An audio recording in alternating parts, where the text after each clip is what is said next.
Bonjour, il y a des nouvelles dont on se passerait, même s'il est question dans ce cas de générosité. La campagne hivernale des Restos du Cœur démarre aujourd'hui, et si l'association existe, c'est grâce à Coluche bien sûr, mais aussi à vous. Et le Parisien aujourd'hui en France vous rend hommage, donateurs et bénévoles. Votre générosité a permis de servir 130 millions de repas aux plus démunis, et même s'ils sont râleurs, les Français ne sont pas des enfoirés, et le journal cite des exemples. Un agriculteur qui donne des pommes de terre, des employés qui mobilisent leurs collègues ou une cadre sup qui signe un chèque de 1 000 €.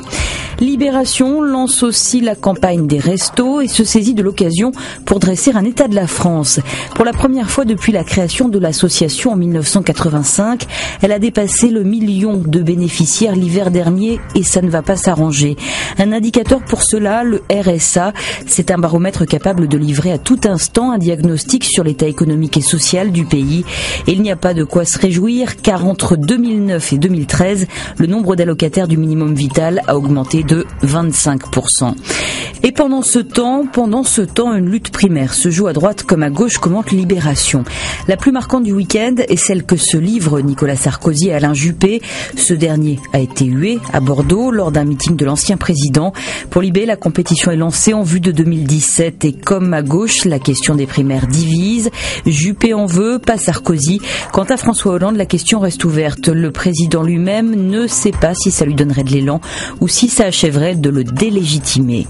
Le week-end politique inspire aussi le Figaro pour qui la bataille sur les primaires est aussi lancée à droite. Personne ne fera de cadeaux désormais et le quotidien détaille quasiment minute par minute le meeting qui a lancé le duel Juppé-Sarkozy. Pour parler d'autre chose que de politique, ouvrez La Croix qui propose un dossier sur un mal ignoré, celui dont souffrent les policiers. 48 fonctionnaires se sont donné la mort depuis le début de l'année et de récentes décisions de justice ont reconnu pour la première fois que de tels gestes ultimes étaient imputables à la gestion du service où ils travaillaient.